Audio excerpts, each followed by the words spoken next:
ಡಿ.ಸಿ.ಎಂ ಡಿ.ಕೆ. ಶಿವಕುಮಾರ್ ಅವರು ಮಂಡ್ಯ ಜಿಲ್ಲೆ ಜನರ ಬಗ್ಗೆ ಮಾತನಾಡಿರ್ತಕ್ಕಂಥ ಹೇಳಿಕೆ ಬಗ್ಗೆ ಸಾಕಷ್ಟು ಆಕ್ರೋಶಗಳು ಕೂಡ ವ್ಯಕ್ತವಾಗ್ತಾ ಇರ್ತಕ್ಕಂಥದ್ದು. ನಿನ್ನೆಯಷ್ಟೇ ಮಂಡ್ಯದ ವಿವಿಧ ಜನಪರ ಸಂಘಟನೆಗಳು ಪ್ರತಿಭಟನೆ ಮುಖಾಂತರ ತಮ್ಮ ಆಕ್ರೋಶವನ್ನು ಅವರು ಹಾಕಿದರು. ಅದೇ ರೀತಿ ಸೋಷಿಯಲ್ ಮೀಡಿಯಾದಲ್ಲೂ ಕೂಡ ತಮ್ಮ ಆಕ್ರೋಶ ವ್ಯಕ್ತವಾಗ್ತಾ ಇರೋ ಹಿನ್ನೆಲೆಯಲ್ಲಿ ಸಾಕಷ್ಟು ಜನ ಮಂಡ್ಯದ ನಾಗರಿಕರಿದ್ದಾರೆ. ಅವ್ರನ್ನೆಲ್ಲರೂ ಕೂಡ ಮಾತನಾಡಿಸ್ತೇನೆ. ಡಿ.ಕೆ. ಶಿವಕುಮಾರ್ ಅವರ ಹೇಳಿಕೆ ಬಗ್ಗೆ ಏನು ಹೇಳ್ತಾರೆ ಅಂತೇಳಿ. ಮೊದಲಿಗೆ ಏನು ಮೈಸೂಗರ್ ಕಬ್ಬು ಒಪ್ಪಿಗೆದಾರರ ಬೆಳೆಗಾರರ ಸಂಘದ ಅಧ್ಯಕ್ಷರಾಗಿರ್ತಕ್ಕಂಥ ಸಾತ್ನೂರು ವೇಣುಗೋಪಾಲ್ ಅವರು ಇದ್ದಾರೆ, ಅವ್ರನ್ನ ಮಾತನಾಡ್ತೇನೆ. ಸರ್, ಡಿ.ಸಿ.ಎಂ ಡಿ.ಕೆ. ಶಿವಕುಮಾರ್ ಅವರು ಮಂಡ್ಯ ಜಿಲ್ಲೆ ಜನರ ಬಗ್ಗೆ ಆಡಿರ್ತಕ್ಕಂಥ ಮಾತಿನ ಬಗ್ಗೆ ಅಂದರೆ ಛತ್ರಿಗಳು ಅಂತೇಳಿ ಒಂದು ಹೇಳಿಕೆಯನ್ನು ಕೊಟ್ಟಿದ್ದಾರೆ. ಅದ್ರ ಬಗ್ಗೆ ತಾವೇನು ಹೇಳ್ತೀರಾ ಅಂತ? ಇದು ಅಕ್ಷಮ್ಯವಾದ ಪದ. ಇದು ಮಂಡ್ಯ ಜಿಲ್ಲೆ ಸ್ವಾಭಿಮಾನಿ ಜನಗಳು ಜೊತೆಗೆ ಇಡೀ ಇದಕ್ಕೆಲ್ಲ ಅನ್ನ ಆಗ್ತಂಥ ಜಿಲ್ಲೆ ಇದು. ಈ ಜಿಲ್ಲೆ ಬೇಗ ಮಾತಾಡಬೇಕಾದ್ರೆ 10 ಸಾರಿ ಆಲೋಚನೆ ಮಾಡಿ ಯೋಚನೆ ಮಾಡಬೇಕಾಗಿತ್ತು. ಪದ ಬಳಕೆ ಮಾಡಬೇಕಾದ್ರೆ ಅವ್ರು ವೈಯಕ್ತಿಕ ರೀತಿಯಲ್ಲಿ ಹೇಳಿಕೆ ಕೊಡಬೇಕಾದ್ರೆ ಕರೆದು ಪಕ್ಕದಲ್ಲಿ ಇಡಬೇಕೆ ವಿನ ಮಂಡ್ಯ ಜಿಲ್ಲೆ ಮಂಡ್ಯ ಅನ್ನೋದು ಹೆಸರು ಅವರು ಎತ್ತಿರುವಂಥದ್ದು ನಿಜಕ್ಕೂ ದೊಡ್ಡ ಗೌರವವಾದ ತಪ್ಪು ಅಂತ ಹೇಳ್ತೀನಿ ನಾನು. ಇದು ಈ ಉಂಟನ ಬಿಡಬೇಕು. ಡಿ.ಕೆ. ಶಿವಕುಮಾರ್ ಒಂದು ಮುಂಚೂಣಿ ಸ್ಥಾನದಲ್ಲಿರುವಂಥ ವ್ಯಕ್ತಿ ಈ ಥರ ಒಂದು ನಾಲ್ಗೆ ಸಂಸ್ಕಾರ ಹೇಳದಂತೆ ಅವ್ರ ಸಂಸ್ಕಾರನ ಎತ್ತಿ ತೋರಿಸಿದ್ದಾರೆ. ಇದು ನಡವಳಿಕೆ ಎಂದೂ ಸರಿ ಆಗೋದಿಲ್ಲ. ಇನ್ನು ಮುಂದೆ ರಾಜಕಾರಣಿಗಳು ಇನ್ಯಾವ ರೀತಿ ಮಾದರಿ ಆಗೋಕ್ಕೆ ಸಾಧ್ಯ? ಮನುಷ್ಯ ಸ್ವಲ್ಪ ಈ ಅಹಂಕಾರ ಮತ್ತು ಅಹಂಭಾವನ ಬಿಟ್ಟು ಅವರು ವರ್ತಿಸಬೇಕು. ಮಂಡ್ಯ ಜಿಲ್ಲೆ ಹೋರಾಟ ಮತ್ತು ಚಳುವಳಿಗೆ ಎತ್ತಿದ ಜಿಲ್ಲೆ ಇದು. ಈ ಜಿಲ್ಲೆ ಬಗ್ಗೆ ಮಾತಾಡಬೇಕಾದ್ರೆ ಅವ್ರು ಯಾವುದೇ ರೀತಿ ಯೋಗ್ಯತೆ ಇಲ್ಲ. ಇವತ್ತು ಮಂಡ್ಯ ಜಿಲ್ಲೆಯವರು ಅವ್ರನ್ನೂ ಕೂಡ ಉನ್ನತ ಸ್ಥಾನ ಬಯಸಲಿ ಅಂತ 5 ಸೀಟ್ನ ಕೊಟ್ಟಿದ್ದೀವಿ. ಆದರೆ ಅದಕ್ಕೆ ಅಪಚಾರ ಮಾಡ್ತಿದ್ದಾನೆ ಮನುಷ್ಯ. ಮುಂದೊಂದು ದಿವಸ ಈ ರೀತಿ ಆದರೆ ಬೇರೆ ಜಿಲ್ಲೆ ಯಾಕೋ ಗೊತ್ತಿಲ್ಲ, ಮಂಡ್ಯ ಜಿಲ್ಲೆ ಸರಿಯಾಗಿ ಶಾಸ್ತಿ ಮಾಡ್ತಾರೆ. ಮುಂದೆ ದಿವಸ ಎಚ್ಚರಿಕೆಯಿಂದ ಮಾತಾಡಬೇಕು. ಇವರೊಬ್ಬರೇ ಅಲ್ಲ, ಯಾವುದೇ ರಾಜಕಾರಣಿ ಆದರೂ ಕೂಡ ಮಂಡ್ಯ ಜಿಲ್ಲೆ ಬಗ್ಗೆ ಮಾತಾಡಬೇಕಾದ್ರೆ, ಮಂಡ್ಯ ಜನಗಳು ಮಾತಾಡಬೇಕಾದ್ರೆ ಹಲವಾರು ಬಾರಿ ಯೋಚಿಸಿ ನಿರ್ಣಯ ಮಾಡಿ ಮಾತಾಡಬೇಕೇ ವಿನ ಇಲ್ಸಲ್ದಾಗ ನಾಲ್ಗೆ ಹರಿಬಿಟ್ರೆ ಅದು ಪರಿಣಾಮನ ಎದುರಿಸಬೇಕಾಗುತ್ತೆ ಅನ್ನೋದನ್ನ ನಾನು ಈ ಸಂದರ್ಭದಲ್ಲಿ ಹೇಳೋಕ್ಕೆ ಇಚ್ಛೆಪಡ್ತೀನಿ. ನಾನು ಸರ್, ಸಾಮಾನ್ಯ ಜನರು ಮಾತನಾಡೋದು ಒಂದು, ಇವರು ಒಂದು ಪಕ್ಷದ ರಾಜ್ಯಾಧ್ಯಕ್ಷರಾಗಿ ಇನ್ನು ಉಪಮುಖ್ಯಮಂತ್ರಿಯಾಗಿ ರಾಜ್ಯದ ಉಪಮುಖ್ಯಮಂತ್ರಿಯಾಗಿ ಇಂಥ ಅತ್ಯುನ್ನತ ಸ್ಥಾನದಲ್ಲಿರ್ತಕ್ಕಂಥವ್ರು ಈ ರೀತಿಯ ಹೇಳಿಕೆಯನ್ನು ಕೊಡ್ತಕ್ಕಂಥದ್ದು ಎಷ್ಟು ಸರಿ ಅಂತೀರಿ?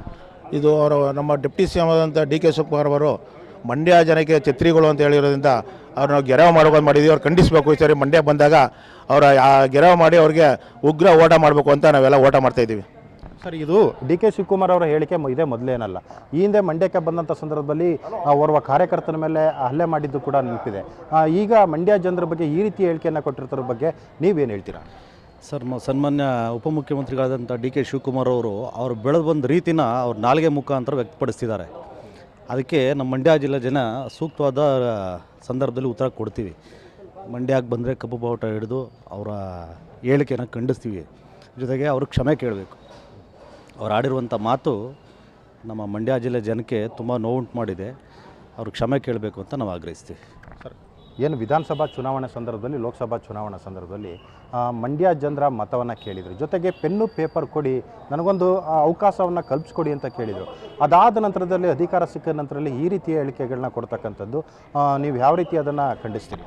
ಮಾನ್ಯ ಉಪಮುಖ್ಯಮಂತ್ರಿಗಳಾದ ಡಿ.ಕೆ. ಶಿವಕುಮಾರ್ ಅವರನ್ನು ಕೇಳಲಿಕ್ಕೆ ಇಷ್ಟಪಡ್ತೀನಿ. ಚುನಾವಣೆ ಸಮಯದಲ್ಲಿ ಅವರಿಗೆ ಅಧಿಕಾರ ಬೇಕು, ಅದಕ್ಕೆ ಬಂದು ಮಂಡ್ಯ ಜನತೆಯಲ್ಲಿ ಒಂದು ಭಿಕ್ಷೆಯನ್ನು ಕೇಳ್ತಾರೆ. ಏನಂತ? ಒಂದು ಪೆನ್ನು ಮತ್ತು ಪೇಪರ್ ನನಗೆ ಕೊಡಿ ಅಂತ. ಅದೇ ರೀತಿ ಮಂಡ್ಯ ಜಿಲ್ಲೆಯ ಜನತೆ ನಮ್ಮ ಒಬ್ಬ ನಾಯಕ, ಒಬ್ಬ ಮುಖ್ಯಮಂತ್ರಿ ಆಗಲಿ ಅನ್ನೋ ಆಸೆಯಿಂದ ಅವರಿಗೆ ಪೆನ್ನು ಮತ್ತು ಪೇಪರ್ನ ಕೊಡ್ತಾರೆ. ಅವ್ರ ಅಧಿಕಾರನ ಯಾವ ರೀತಿ ಉಪಯೋಗಿಸ್ಕೊಬೇಕು. ಈಗ ಅದೇ ಅಧಿಕಾರ ಕೊಟ್ಟಂಥ ಮಂಡ್ಯ ಜಿಲ್ಲೆಯ ಜನತೆಗೆ ಅವರು ಛತ್ರಿಗಳು ಅಂತಾರೆ. ಇವಾಗ ಛತ್ರಿಗಳು ಅಂತವ್ರೆ. ಅವಾಗೇನಾಗಿತ್ತು? ಮಂಡ್ಯ ಜಿಲ್ಲೆಯ ಜನತೆಗಳು ಆಗ ದೇವರುಗಳಾಗಿದ್ದರು, ಈಗ ಛತ್ರಿಗಳಾಗ್ಬಿಟ್ಟಿದ್ದಾರೆ. ಪದವನ್ನು ಬಳಸುವಾಗ ಡಿ.ಕೆ. ಶಿವಕುಮಾರ್ ಅವರು ಯೋಚನೆ ಮಾಡಿ, ಮಂಡ್ಯ ಜಿಲ್ಲೆಯ ಜನತೆ ಸ್ವಾಭಿಮಾನಿಗಳು, ಅವ್ರ ಬಗ್ಗೆ ಮಾತಾಡಬೇಕಾದ್ರೆ ತುಂಬ ಯೋಚನೆ ಮಾಡಿ ಮಾತಾಡಬೇಕಾಗುತ್ತೆ. ಮುಂದೆ ಇದೇ ಮಂಡ್ಯ ಜಿಲ್ಲೆಯ ಜನತೆ ಅವ್ರಿಗೆ ತಕ್ಕ ಪಾಠವನ್ನು ಕಲಿಸೋದ್ರಲ್ಲಿ ಯಾವುದೇ ಅನುಮಾನ ಇಲ್ಲ ಅಂತ ಈ ಮೂಲಕ ನಾನು ಎಚ್ಚರಿಕೆಯನ್ನು ಕೊಡ್ತಾ ಇದ್ದೀನಿ. ಸರ್, ತಾವು ಯುವ ಮುಖಂಡರಿದ್ದೀರಿ, ತಾವೇನು ಮಾತಾಡ್ತೀರಿ ಅಂತ? ಸೊ ಇದಿಷ್ಟು ಏನೋ ಮಂಡ್ಯದ ಹಲವು ನಾಗರಿಕರ ಮಾತಾಗಿರ್ತಕ್ಕಂಥದ್ದು. ಡಿ.ಕೆ. ಶಿವಕುಮಾರ್ ಅವರು ಹೇಳಿರ್ತಕ್ಕಂಥ ಹೇಳಿಕೆಯನ್ನು ತೀವ್ರವಾಗಿ ಖಂಡಿಸೋ ಜೊತೆಗೆ ಮುಂದೊಂದು ದಿನ ಮಂಡ್ಯದ ಜನರು ಅವರಿಗೆ ತಕ್ಕ ಶಾಸ್ತಿಯನ್ನು ಮಾಡ್ತಾರೆ ಅನ್ನೋ ಒಂದು ಎಚ್ಚರಿಕೆಯನ್ನು ಕೂಡ ಕೊಡ್ತಾ ಇರ್ತಕ್ಕಂಥದ್ದು. ಕ್ಯಾಮ್ರಾ ಪರ್ಸನ್ ರಜನೀಶ್ ಪಾಟೀಲ್ ಜೊತೆ ಶಶಿಕುಮಾರ್ ದೊಡ್ಡಯ್ಯ, TV5 ಕನ್ನಡ, ಮಂಡ್ಯ.